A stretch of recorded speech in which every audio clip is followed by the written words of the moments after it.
I'm Elton Jantjies, Lions Super Rugby, Fly Off. You're watching Grit Sports TV.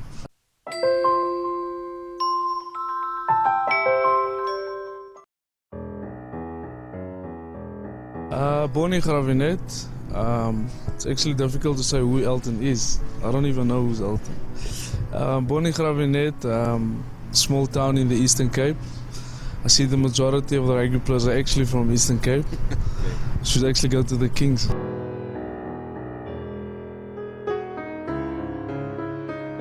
Grew up with my grandmom for like 2 years. With my mom and dad, then they got married, and then we moved to Cape Town, and so majority of my time spent in Cape Town, Eersterivier, Beverly Park Primary School. We stayed there for like 10 or 11 years because my father is in the military, so one of the biggest bases is in Cape Town. And then, so I was at Beverly Park Primary School, and then after that, you got a higher thingy in the military, and then we got the news that we have to move to Pretoria, and then so things actually started there when we actually moved to Pretoria, and then that's how I sort of got into the rugby type of thing, even though my dad played rugby, so we just played for fun. And then school, like little as a 5-year-old, you just run around. Obviously you want to become a Springbok one day. That's always everybody's dream after the World Cup 1995, and then the Mandela story. So, and my father was a big drive in that.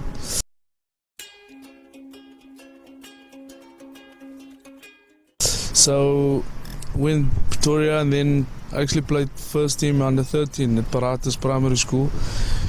I don't say it's a military school, but most of the military kids goes to that school, and that's how it started. So I played first team rugby there, and played a bit of cricket and do athletics. You know what we all do, is finding out what you're gonna do actually. But back in your mind, you actually know. My daddy said you have to play rugby. Yeah, and the words that I'll never forget is I have to play in the backline, no matter where I'm playing, the backline. So I decided at 10, and I stuck to 10. They wanted to move me a bit around, but I said I want to play fly off, and then my career took off from there. And that school never knew that there's a thing like Craven Week under 13. And my father was like big in the rugby at the Bulls. He started women's rugby in Pretoria. So he started women's rugby at military first, and then he started with the Bulls as well. So that's how women's rugby started, is through my dad and his influence and stuff driving that.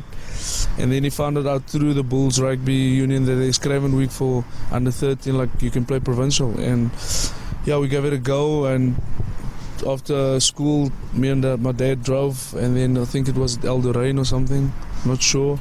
And then, actually gave it a go, and maybe I can play for the Bulls under 13. I don't even know what there is provincial at that young age. You're just used to you have to be an older guy and stuff like that, you know. Fair. And gave it a go, and then at the last trial I didn't make it. So, I didn't actually add any emotion in it, but it was something that I wanted to do, and something my dad actually gave me an opportunity to actually try out, because school like that, and then having to compete against other competitive players and kids, you know, that's, I won't say more privileged, but they knew about this whole situation and stuff.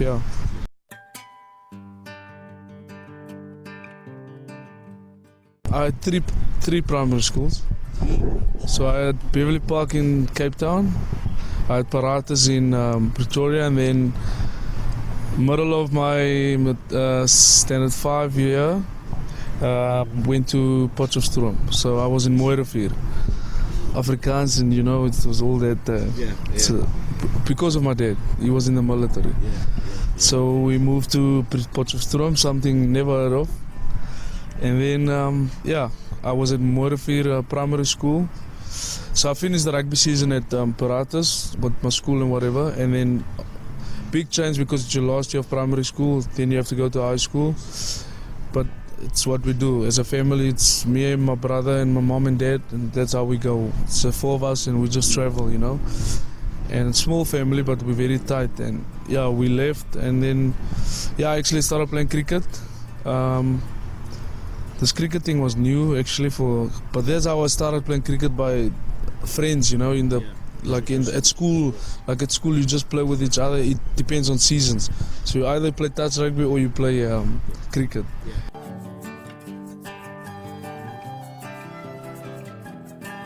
I think on the discipline part, it's obviously the drive from my father, because he's in the military and everything is A, B, C, D. That's how it is, and that's sort of what still keeps me on the right path, and that's how I can influence other people as well. It's through the effect he had on my career and my life as well, and that's some foundation that he relied on us through his military, from how they do things, being on time, doing everything 100%, 110%. That's a sort of something he believed in, is always hard work and discipline. Stick to that two things and you'll make it. And that's something me and my brother took, and that's what I took seriously. But from our family point of view, is we were always tight. Like I said earlier, just the four of us, wherever we go, Cape Town, whether it's in Klerksdorp, actually under 14 when I was in Klerksdorp, all the different places, but we just stuck together and we were all in it with my dad, because he's the main source. Wherever he goes, we all follow, and yeah, that's something. It wasn't challenging, but it was exciting and different. And then obviously with the cultures and all that type of things as well. So, but from a parents' point of view, the support from them, that played a big role with me and Tony as well. It's because they will make time. I don't know how they did it, but they will make time to watch a 100-meter sprint of mine. They will watch a cricket game after school. There's a cricket game. They will watch it. They'll find a way. My dad will find a way to watch the rugby game and scream from the side and coach us while we're busy playing. And luckily, me and my brother's like just 2 years separate. So when he's done, then just wait and then I'll play. So everything was quite close to each other, but we supported each other quite a lot, and that's something that I've always cherished from my dad and my mom's side. Is whatever we want to do, they were backing it, and they were always there to lean a shoulder on, no matter how difficult it was.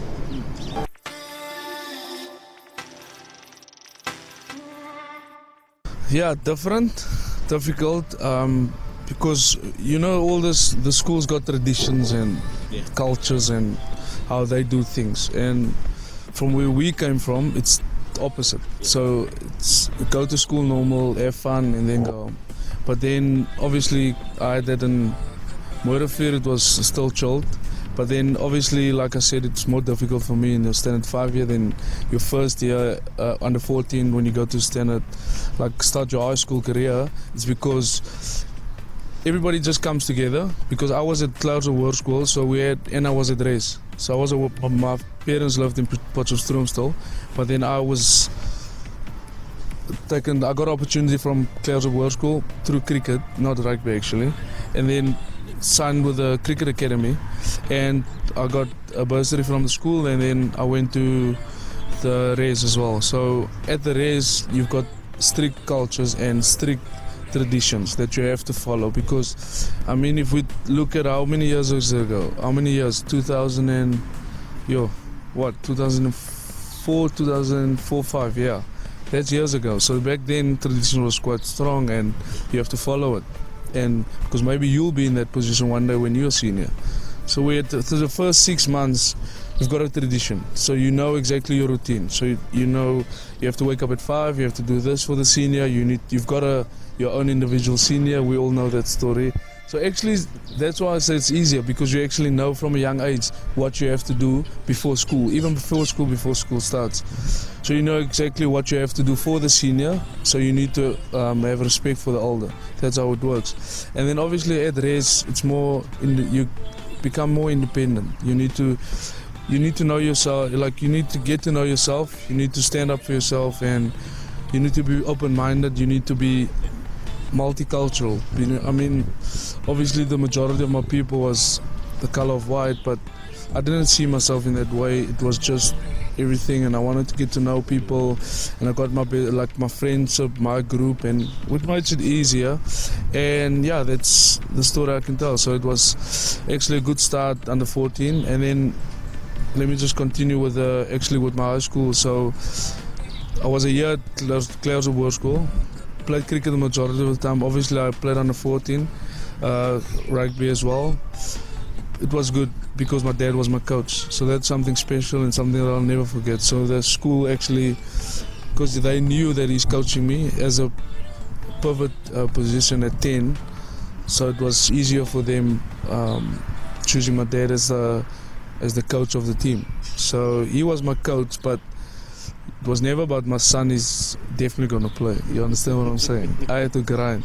Like, he said it in front of everybody and he didn't even show it. I was just a normal player like everybody else, and obviously we spend a lot of time together in the manner of how we want to play and how I have to improve as an individual, but keep on pushing me and keep on me disciplined and keep on working hard. And then yeah, so he got another opportunity. He got an opportunity to go to Cape Town again, back to Cape Town. And yeah, so I had a good year with Clearsville School. And then we had to move to Cape Town, another change. So I was in 3 different high schools as well, again. So it's the same story, but luckily I had experience through my primary school, like my younger age. So it was the easy move. Obviously a bit difficult for Tony because then he had to go to a new primary school. But that's how it is. And yeah, we went to Cape Town and then got a bursary from Paul Gymnasium through cricket because I performed well with cricket. It was signed as a under 14 academy with the Clearsville Academy, and then obviously through the relationships and playing against other teams, because Clearsville was quite big in cricket with their academy. So yeah, I got opportunity to go to Paul Gym because my dad always believed we can't go back to where I started at Eerste Rivier. I mean, if you go to Eerste Rivier, it's different. It's a whole different ball game. It's not your normal. It's your whole, you know, your whole thing. I don't want to go in detail with it. But and then got opportunity, and my dad said, yeah, we're going to Paul Gym because he was friends with Ashley Johnson's dad, and Ashley Johnson's dad was also in the military. And then Ashwin and his brother went to Paul Gym. So then they also gave my dad a boost. So my dad said, yes, we go to Paul Gym instead of Paul Roos or Poland Landbouw and all that. And they had the most Springboks. I'm not sure how much, but they had a lot of Springboks. So I went to Paul Gym, and yeah, another traditional school, even higher, like on another level. Well known for rugby. Cricket also well known, but not that much. But rugby is the biggest thing in that school.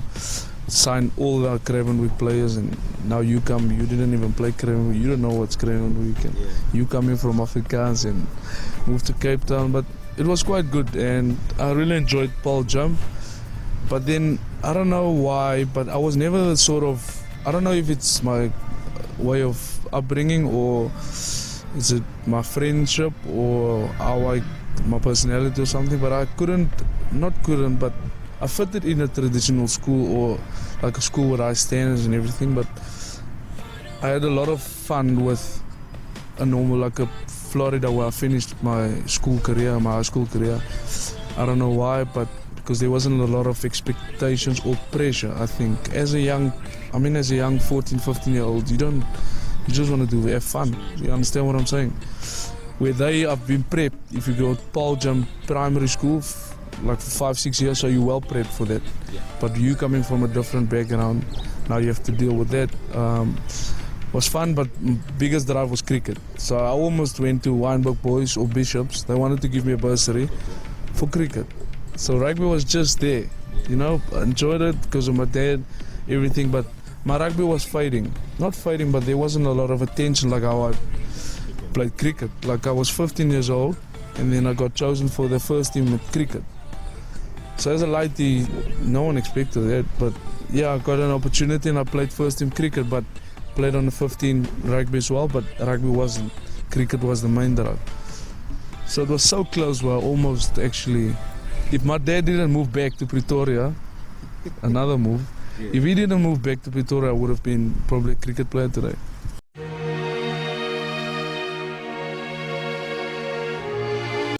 I think obviously through my whole career, my dad was there. Obviously that voice that support was always there, that motivation was always there, and that drive and that discipline and everything that he stands for, and that what I stand for, it was always there, and you could lean on it and stuff. Obviously, it was a huge change when he passed away, and it was sudden, and it was it's funny that how life works. It was a time when I signed with the Stormers. Lions wasn't in Super Rugby, and then now all of a sudden I have to go to Cape Town. Went to Cape Town, we signed the deal. Me and my dad actually flew alone to Cape Town. We signed the deal in Cape Town, and then why would it happen now? You know, you ask yourself, why now and why this and why that? But there's a reason for everything in life. And he, obviously, with him passing away, it was big for me. Like, it was a big shock, and at least I got time to say goodbye to him. So at least, obviously he passed away, but at least that night I told my mom that I have to go and see him. And so I actually went and see him, and it was quite special that moment when I was with my dad. And I don't even get emotional when I speak about it, because I've got closure in my heart, and I've got closure in this situation. And I think I celebrate his life with my rugby and what he's installed in my life. His foundation, he's done enough. What I'll tell a lot of people is, I know I was, 2013, how old was I? 23. So, I promise, he's done enough for me to have a life. He's done way enough for me to play for the Springboks, or to be the starting fluff consistently for the Lions. He's done enough in terms of my life values and running my own family, assisting my brother, helping my mom in how he done things, because he ran the whole family. Bank accounts, my contract, my mom's finance, my Tony's career, he managed everything. So obviously I spent a lot of time with my dad, so I got a few ins and outs of how you need to run things. And yeah, it was a big shock losing him, and then it was that 8 months was quite a tough. Not tough, but it was a big. Okay, I'll use tough. I don't like to use bad words or negative words. It was a big learning for me. First of all, I have to be alone in Cape Town. So what I did is, I don't know if it was right or wrong, but as soon as he passed away, straight after the funeral, I flew back to Cape Town. That following week I played, and we played the Bulls. I think it was for the first game actually for Stormers. So for me, giving back to my dad was to be on the rugby field. I've always seen that. I wasn't a sulker or cry the whole time. Obviously I had my moments of missing him, but my dad wasn't a soft person, and I'm not a soft person. And he doesn't want me in life to keep on sulking now and feeling sorry for myself. You understand what I'm saying? I still have to focus on what I have to do and my career. So I went back straight up. I told Coach Alistair, Coach, I want to play and I'm ready to go. And I don't know if I was ready or not ready, but I wanted to play, because that gave me I give back to my dad, and I'm looking up to him and doing it for him still till today. That's why I play rugby for. And whether you can judge it or not, some people say I had a bad season, some people say I had a good season, everybody got their own opinions, but obviously it was a learning curve for me, becoming independent, living in my own place. And yeah, my mom them came to visit now and then, but most of the time I was alone, so I felt comfortable being alone. It's funny enough, I actually had a missus back then, but I wanted to be alone. So I wanted to fight for myself, I want to fight, I want to go through this thing alone. I don't want to, get closer. Closure is the biggest thing, you can't, So I always had questions, a lot of questions, but actually 2 weeks after that, something happened with another, I think he's coaching now at the moment. I don't want to mention his name, but something happened to his brother as well. Similar type of thing with a bee, and his brother got paralyzed through a bee, similar thing. So that gave me some sort of sign that something like that can happen to your dad. Don't ask questions, or we actually did a post-mortem and all that type of details because we wanted to get behind the thing. There was an investigation type of thing. But then I was thinking, that's a sign for me that this can happen. And I told my family about it, that this did happen to someone that I knew of, someone that told me. And then and his brother isn't paralyzed. So his brother's got to be in this thing for the rest of his life in a chair, where my dad lived his life properly. Everybody knew him, and he made a difference in a lot of people's lives every single day, and they had 10 minutes with him that he changed their lives. So he's done enough, and he rested in peace. And so obviously, and then after the Stormers, I got opportunity to either stay at the Stormers in Cape Town, or I come back to the Lions. And my dad always said, Elton, I want you to play for the Lions for 10 years or forever. You know, and that's a big thing to say, you know. And funny enough, I spoke about that last week because I played my 100th game. So I've been with the Lions since I was 16. Actually, I signed my first contract. So it's probably 11, 12 years. So it's quite long, you know.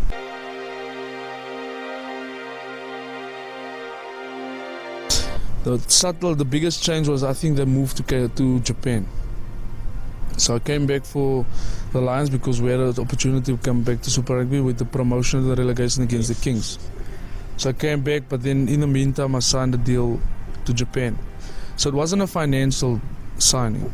It was all a life signing. It was to get away from South Africa, because I've been in South African rugby, I think, for 2 or 3 years that time. So I've been there, made my debut and stuff, and then Cape Town, ups and downs, whatever. And then I decided I want to get away from this, and I want to sign to Japan. I told my agent, listen, this is what I want, and they actually agreed on it. I went to Japan, and that's something I've always wanted to do.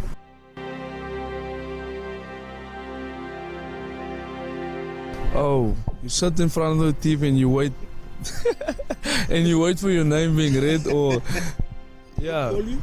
no. Back then, no calling, and back then it was like after so I played at 2010. So I played Currie Cup. I didn't play Super. Was in squad. Got injured. Went to S under 20, like you mentioned, and then John Mitchell told me he wants to use me for the Currie Cup.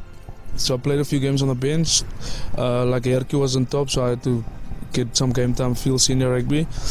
And then started Currie Cup, and then Peter de Villiers said he wants to take me on the end of year tour. So that was quite an achievement, but also through a debate, because I had some sort of a niggle they wanted to sort out. But then obviously I took the opportunity. My dad said, you have to go, no matter what, you go.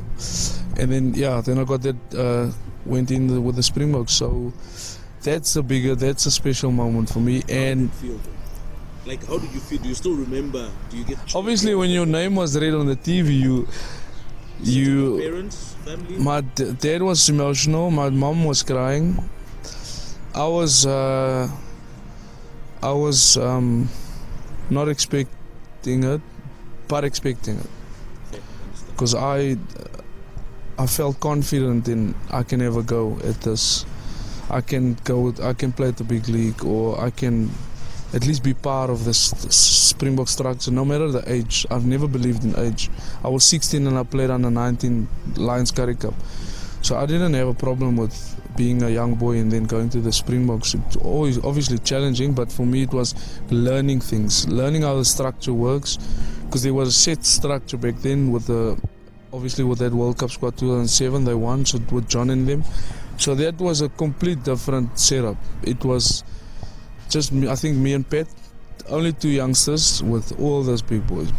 I mean, like the names, you can name them all. You can name from the Ozdurant, you can name the whole World Cup squad and the numbers that they were, like the guys that was on the bench and the guys that was in the squad.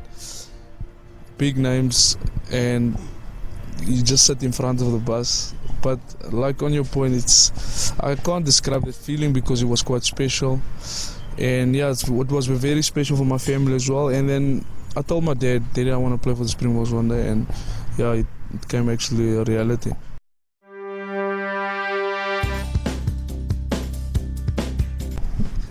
I think we honor that moment every single time. It starts from the first game until your game, like my Saturday game against the Stormers.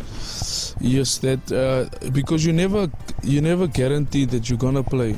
Like every week, like back then when I started, you just run out and yes, it's great. It's another opportunity. Yes, it's another opportunity. And still today, after like a few years, it still feels like that for me. I have to earn my right to play in this jersey because I feel like I need to prove myself every single time. Myself, my teammates is important. That I need to earn this jersey and for them to respect me and for me to respect them as well. So every time when I run out, it's a special feeling. It doesn't become a norm because I think rugby is too short for it to become a norm. If it was 40, 50 years, I think it would have become a norm, a formality, but it's not a formality because you get injuries, then your eyes open up when someone else get injured and that guy is missing the game so much. Like, for example, a Warren, Jacob Kriel, passionate guys and guys that I've played along with. Seeing them getting injured, it opens your eyes. That's why every single time when I try and talk to the boys is cherish that while you have an opportunity to play the game, if it's on the bench or if it's you starting, whenever you try and go and make a difference, give everything you have because you never know when it's your last. Be honest, you can go outside, you can get in a car accident or whatever, anything can happen because I'm a realist and I'm open-minded when it comes to real life and you don't know when it's your last. So every single time when I run out on the field, I give it to my dad, I praise my father, and yeah, for him watching me play, and that inspires me every single time. Even training sessions, I never get bored of training. I love training and I can train all day long, and that's probably where my work ethic comes from. It's because I always believe I'm the best and I always want to thrive to be the best, and there's always things that I can improve and there's room for improvement in anything. Game-wise, off the field, my diet plan, my conditioning, my fitness, the whole package. You want to become the complete package, and that's small things that I also look at, is to become the better person, the better rugby player, the better person, the better family man. Small certain things that keeps you going.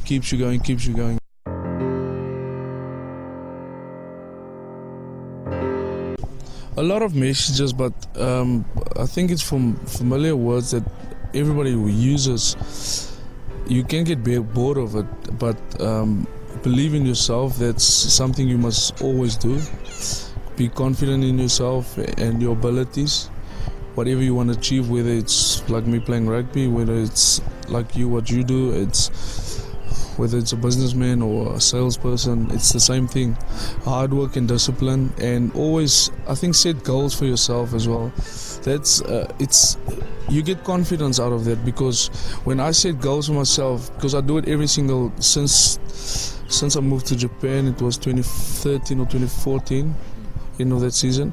So 2015, the 1st of January, I write down all my goals, what I want to achieve. And then when you tick that boxes, whether it's weekly goals or you work in 3-month goals, or you work in season like starting fly for the Lions, or win Super Rugby, or making the Springbok, being the 10 for the box, or whether it's whatever goals you set for yourself in terms of financial stuff, in terms of endorsement stuff, whatever goals you set for yourself. But if you tick that box and just you see how happy you are as an individual, and then you want to thrive for better and thrive better. If you become a Springbok, you want to become a 50 Springbok, you want to become a Player of the Year, or there's bigger things than that. You must look at higher things like that, and that's something that I would always give to a younger player, is set goals and try and reach to it, or try and achieve that goals, whether it's short-term or if you're a long-term person, or long-term goals, because we've all got long-term goals, but you never know what can happen in your career now. So I've got short-term goals, and always to believe in yourself. Discipline and work ethic, I think that's a non-negotiable. That's how I live every single day. Boys think I'm too strict, and always believe you must always work the hardest. It's a cliche if people talk about it, but are you really working hard enough? Are you really wanting to become a better rugby player? Are you really pushing yourself so hard that you don't even sleep, that you sleep to recover? For your 8 hours sleep, that's my routine, and the next day pushing yourself till you can't anymore. Make sure you get all the certain things that can put you at the best of your ability at that day or on Saturday, are you actually doing the things? And that's the biggest thing that I would tell to everybody, is to always to work the hardest. No matter what, the door will open for yourself. It will. I know it will work out, because I've been through, since I was a little lady until now, it's the same story every single year, and I've been going through that thing. And then I think another thing is also to know yourself as an individual, what you stand for, your foundation, what's your necessity, because you need to have a necessity. You need to, because you're going to get setbacks and you're going to get things not going your way, or something happens, like for example a family thing, or something is going to happen. But what are you going to fall back on? Are you going to look for psychologists, or are you going to look at excuses, or are you going to look at something? Or you have one necessity. I'm Elton, I know my necessity is this and this and this, and whatever happens, I know exactly. Like for me, it's easy. Nothing can upset me, because I've lost my dad. He's the biggest mentor, he's the biggest thing in my whole life. I've lost him. Nothing can happen to me. I live with no regrets, and that's just how I do things.